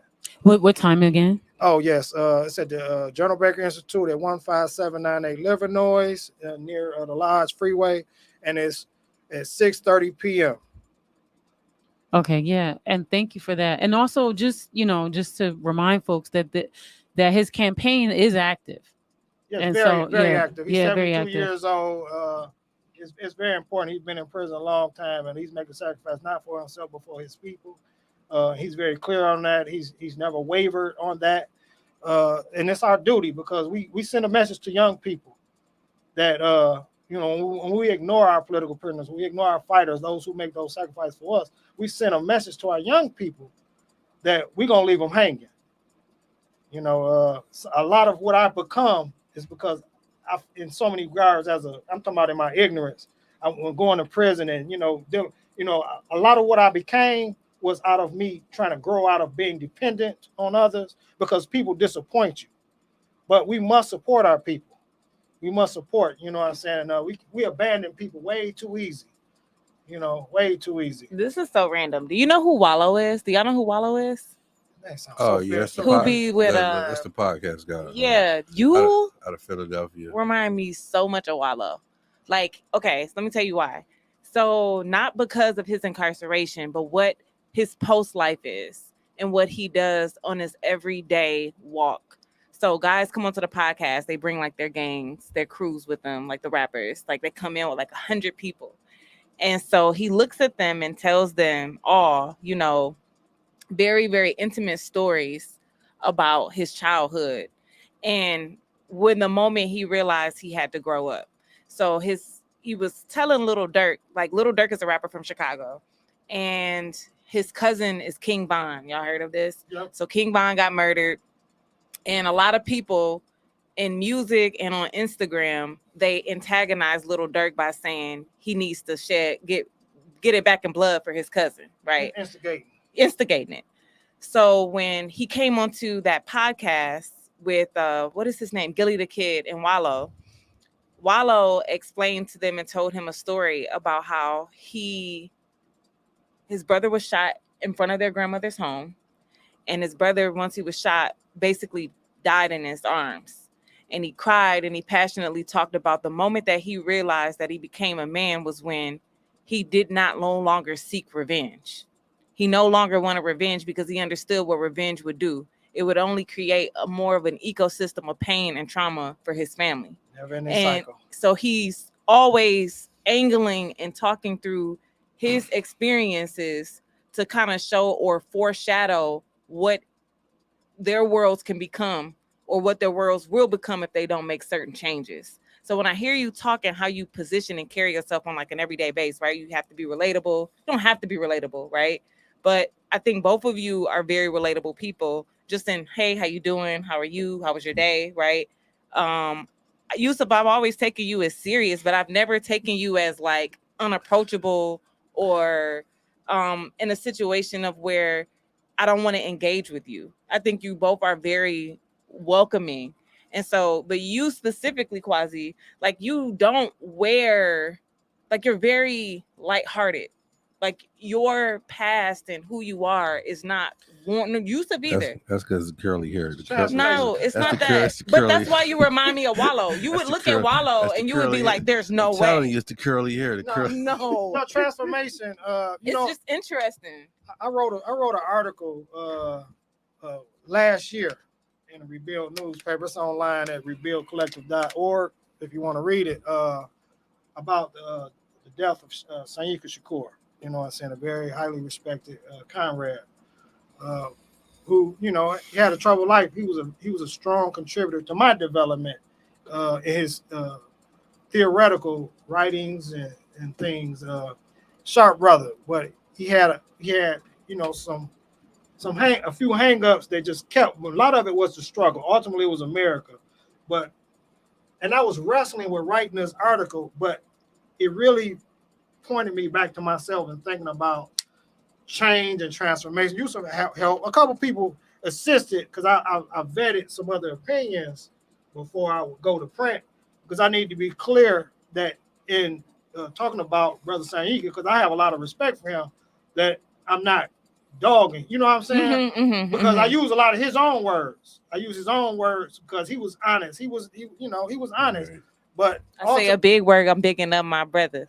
Yeah. You know what I'm saying? But transformation was core. And I was writing and I was thinking about myself and the transformation that I still need. I mean, that work is an ongoing work. I began transformation a long time. I began transformation in prison. I was different than a lot of other prisoners. And most people that know me from prison know me because that distinction. I got you. You know, everybody was in religion. And I started in religion. I moved into politics because I dealt with the reality of all of us and not just the beliefs of a few of us. You know what I'm saying? And that was critical, but I still engaged with everybody. Understood. You know what I'm saying? So I was beginning a transformation and like, who am I? Because I was young. I was 19 years old when I went. I was, you know, running the streets. Didn't know nothing. I didn't even know who Malcolm X was. I mean, I didn't know what Islam was or the Muslim. I just see them on the street selling incense and oils. I just thought they was crazy. I ain't know. I mean, for real. I was there when they say deaf, dumb, and blind. I didn't know nothing. I was lost. You know what I'm saying? If it wasn't in the streets, I ain't know it because I lived in a small bubble. So I began to, you know, when I started learning things, you know, I was all about it. I was all about learning and, you know, discovering because I felt, you know, it was refreshing to know something. And then, like I said, I was in religion, and then, you know, and I'm arguing with guys like all this mess is, you know, just beliefs, and not to diminish any of the religions, because all of those were stepping stones in my development as well. Yeah. All of them were stepping stones. But the way we carried on as brothers in that environment was not reflective of the best of even those religious faiths. You know what I'm saying? Because that environment is toxic, just like the hood is toxic. And it didn't start in there. It started out here, just got exaggerated behind the walls and behind the barbed wire. Everything's exaggerated. I sold dope and I had a fleet of cars, brother. He was on the corner working for a man. I knew you. but you know, I was gonna say, I mean, like the transformation that Kwasi talking about. Then there's another level, right? So him and I are very similar. and to the serious, he's just as serious as I am. However, he's worked on another aspect of he's an introvert. However, you wouldn't take it. He's not goofy, but he's friendly. He's engaging. You have to catch. If you catch me in the right environment, right, I'm comfortable. I let my walls down, and so because the rap is about me, I'm not approachable. You are. I know. I know. I'm not trying to tell you about yourself. No, you good. No, you good. No, you good. I'm saying for other folks, right? Because the people say approachable, they never approach me. I've been told that the same thing. Though. Yeah, but it's all part of the trauma. It's all part of the oppression. Mm-hmm. You know, when you again as oppressed people coming out of the toxicity in the neighborhoods that we've experienced, trust is a big issue. Mm-hmm. And then also like he said at one time, like when we go out, not together, but just in general. Oh, there go the guy with the name change. Oh, there go the guy. He don't eat pork. You know what I mean? There's a large list of people already. Oh, again, that's the guy. He don't. But it was like that. It was like that behind the walls. Some guys in the organization, they all had their symbols, their medallion, something that identified them with whether the nation or Atlantics or Moore Science Temple or whatever. They had symbols. So an approach, and I was like, even when I was in the organization, like I don't want to wear this because when you approach somebody or they see you coming. They already know. Here comes that black stuff. Yeah, right. Exactly. Are you saying it's unavoidable? So the thing is, when you're on a mission, that people are going to try to put you somewhere because they're still learning themselves? Absolutely. I mean, people are going to box you in, but I'm saying too, it's a challenge. They don't want to rise to that level. They don't want to deal with that. It's a both end. It's a balance. It's because I mean, we all been there. Yeah. Right? Oh, look at that nigga. Right. But also the ability they to go that girl talking that back to Africa. Right. But also the ability to curve because. You got to think the word someone said earlier, it might have been Piper, be relatable. Yeah. You can't learn so much that you're so far removed from the people because at the end of like the Kwasi point, we're in there, I was JoJo. I'm still JoJo. So I can't be removed, but it's how do you find that healthy balance? Where because ultimately in this space, I never want to go back to be still JoJo? No. That's transformation. Some people stuck. Yeah, but I never want to go back. However, I always want to be relatable too, and that's part of who you are, though. JoJo is, I'm assuming, your old name. Old name, old lifestyle, old thought process. But that's still part of who you are, and that's what makes you relatable, right? Well, transformation is supposed to submerge that. Now, it's part of your history. It's a lesson. But that's where the energy of relatability, I think, is coming from. Yes, absolutely. Some of it, only some of it, like pieces of it. I mean, but it makes you because you're a real person. Yeah, you know what I'm saying. You're a real person with real experiences, and experience. Yusef is the transformation similar to a lot of people. Mm-hmm. You know what I'm saying. People can relate to that. People can relate to the anger, to the rage, to the disappointment, to the battles. I mean, it's a lot to relate to because it's not a unique experience if you grew up in the hood. You know what I'm saying? So we all share it. So it's like, oh. He want us. He changed, but he know about us. Mm-hmm. You know what I'm saying? He ain't no square. He ain't talking that like the preacher come down here. Said, he just got the Bible in his hand. Like when he said, if it's a free world, why you ain't doing it at your house? Right. I mean, like people automatically assume, and it's a good assumption as if like I don't party. Mm-hmm. Technically, I don't. Let's go sleep. But if you've ever been to the Mama Akua house, it's a whole vibe. It's a whole party. Absolutely. And he'll leave before everybody to my head. Right. I mean, who gonna lock up? Right. That's just how I am. If you invite me out, I'm gonna go to the bar. I'm gonna bring me a book with me. I mean, that's just a certain thing. I don't smoke weed, but I drink. But I mean, you do your thing. Don't smoke it around me. I just don't do it. But because of people perception and how they project, because also like. They become a mirror. Like I want to change, but I ain't ready to change yet, bro. So can you keep that over there? You fucking up my, as Kendrick would say, you fucking up my vibe. Mm-hmm. But again, how to be relatable and treat people fair, but also being firm and stuff. I love that boundaries. I know Piper. I'm gonna let you bring in his event though. I want you to bring that in. No, go ahead. Really? Yeah. Okay. So you doing an annual event every single year for how long? This will be our 16th year consecutively. Okay, so can we talk about the intention behind the event, where the event started, and then where it is now, and then what your excitement is about this 16th year, and what you talk about it? Yeah, I mean, that's a great question. So, we both openly talked about being in prison. Kwasi came home before I did. He was active and whatnot, and my process of getting active was just a little different than his. And they started a group called Hope, helping our prison elevate. He brought me to a meeting. I was cussing and fussing, but then I got to the point where I was calling like every other day with an idea, like, man, let's do this, do that. And they got to the point where he was screening my calls. I was just, the idea, man. And then, I just thought, hey, we should do a backpack event. Now, it was a school supply event called the Young Brothers and Sisters. He helped organize. We did at my mom's. This was like 2005. The first one was at the Kabah Center, right? Nope. The one we did at my mom's, the one in 2005. That was the second one. We did at Kabah Center a year. So we've done. So this event has taken place over 20 times, but consecutively it's been 16 years. I mean, the joy of it is bringing the conversation back to the previous conversation. I brought dishonor to my house. I brought shame to my house, which is my mother's house. The ability to now bring honor over the last 16 years, to bring peace and love and hope into my community and my neighborhood, and just on a subtle level, it's grown and it's been big. I think a lot of folks have, whether they admit or not, have taken it, run with it, and duplicated, which we're all excited about that. That's what it's for. But more importantly, the ability to be able to, like Kwasi talking about, like root ourselves in our neighborhood and our community, because it's fractured, and particularly in Zone 8. And like even over here, the gentrification that we experience, and more importantly, again, as organizers, most folks like, man, how do the question like Piper was like, how do I organize? Where do I begin? Like, just go back to your block. Like, it doesn't take a lot of money to organize. It takes heart. It takes patience. It takes having network. Like, again, I didn't know what I was doing the first time. You got some money from some folks that donate. I think Jewel Ware donated through your work. Some other people. My sister father had donated water.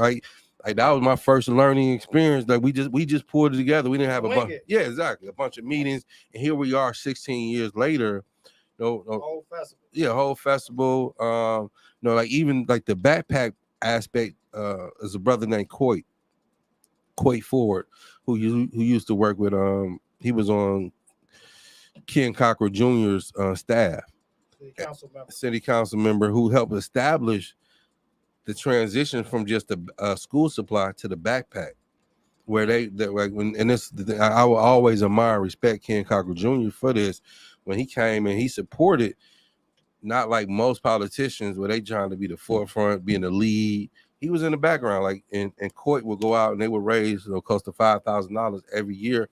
They helped us get us to the point where now the theme of it was a backpack, but also wrapping around. It's like, we're going to create a whole event.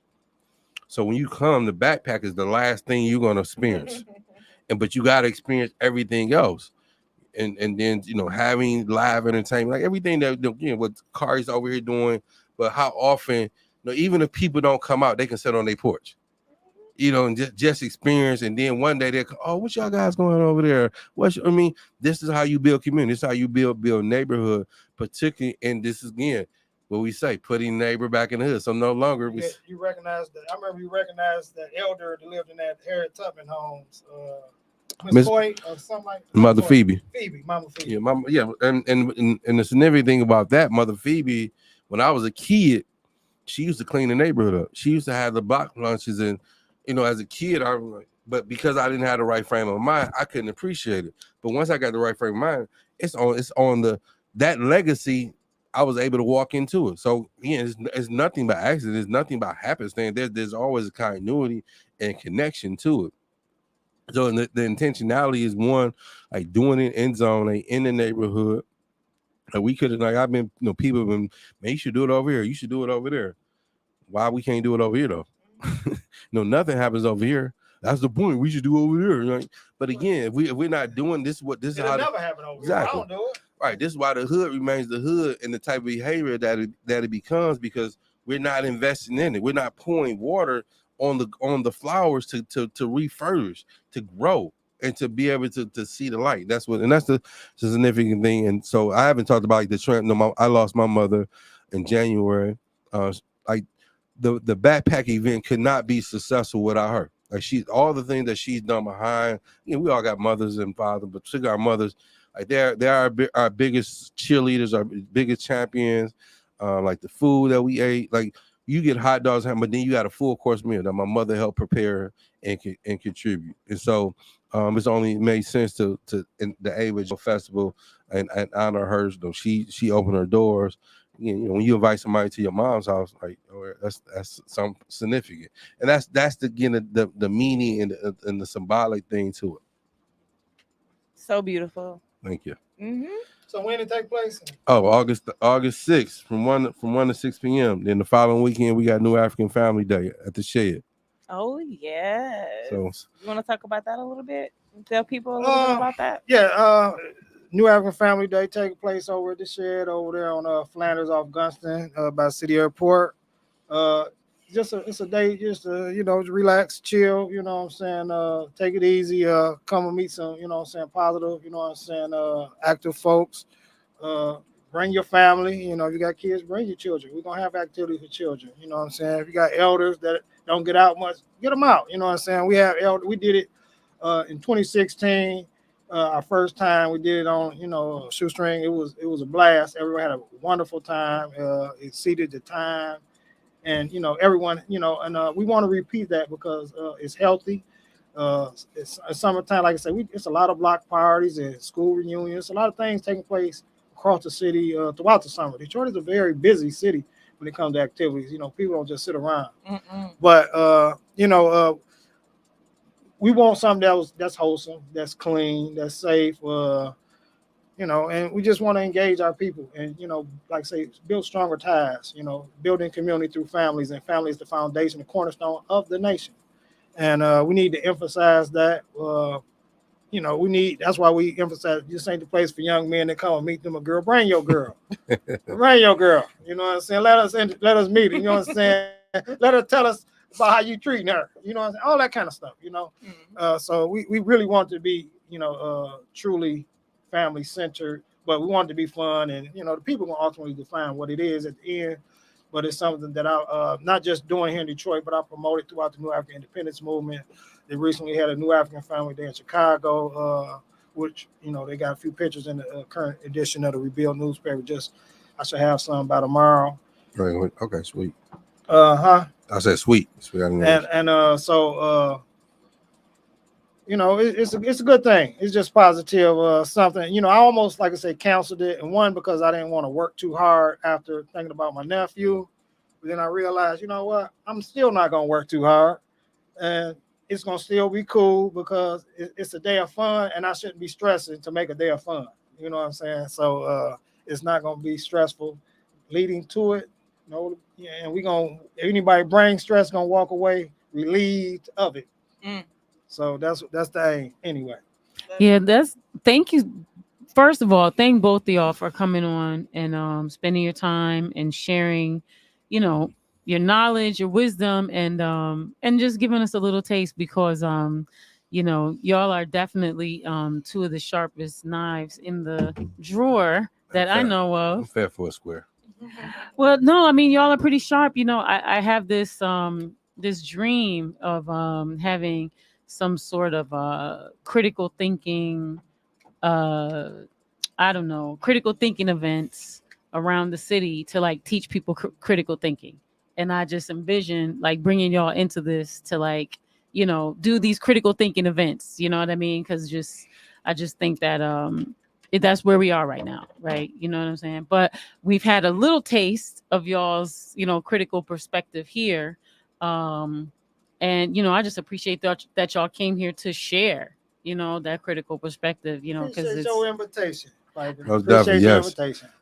Yeah, I mean, and we're all doing similar work, or we're all doing the same work. Tell you the truth, we're all doing the same work, and y'all have built these spaces. I just want to implore upon people to please go visit these spaces and support these spaces and support the important work that y'all are doing in these spaces, and doing stuff for youth, doing stuff for families, doing stuff to build back up the neighborhoods, and just building our communities, and then how y'all are pouring back into these other spaces, right? Like Detroit is different, right? Is a part of that. So I just appreciate it, and I really want to employ everyone to please, there are so many political prisoners right now.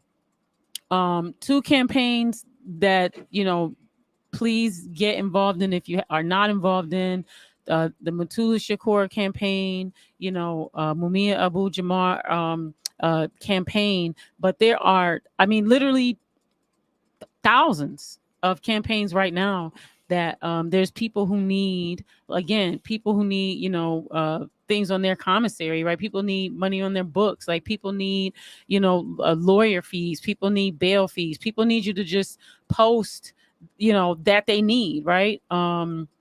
And just continue, to support our people, because I used to back in the day think that there was a separation between, right, like a regular prisoner or like a political prisoner, but in general, everyone that's behind the wall is there because of the socioeconomic political reasons. And so even standing in judgment of why a person's there, or trying to justify what why to support one or another, I think that the point is that everybody, right, needs to get out, number one, and those places need to not exist, and that we need other ways in which, like y'all said, that we are creating safety for one another, and redefining safety, and re-looking at what that looks like, and just reconnecting that back to the events that y'all are doing, are ways in which we're that folks are like just redefining these spaces in which we live.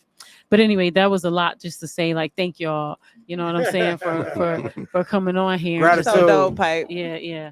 And so just before we go, give us all these social media links and ways in which people can connect. So I'll start with you, Yusef. Yusef Shakur. Folks can reach at me directly at 313-459-6008. Or coming to the Mama Cool Community House, 2431 Ferry Park. And I just want also, we talked about books earlier, and we can't talk about books in Black August without talking about Blood in My Eye and Soledad Brother by George Jackson. Yes. I want to give you the information. Instagram for the shed is at the.shed, SHED. On Facebook, it is The Shed at Martz Park, MARTZ Park. We still seeking vendors for the New African Family Day. Is anybody out there want to vend? We offer vending spaces, $30. You got to bring your own table, chair, and 10 if you need it.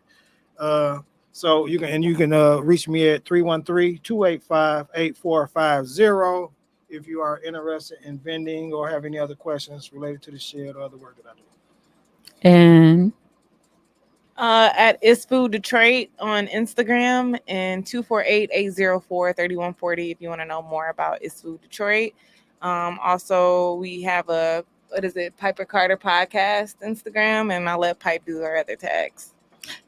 yeah, thanks for that, Brittany. So on Instagram, Piper Carter Podcast, and we have a website, pipercarterpodcast.com. Also, too, the Detroit is Different.net is the podcast website, and DetroitisDifferent.com is the blog website. And you can go to Detroit is Different on Instagram and all of your social media to support the Detroit is Different podcast network. And this is Piper Carter. Thank y'all to Yusef, Kwasi, Brittany, and Detroit, and all our listeners. And support your Black August events, and support free all political prisoners and free the land. By any means necessary. Peace. Peace.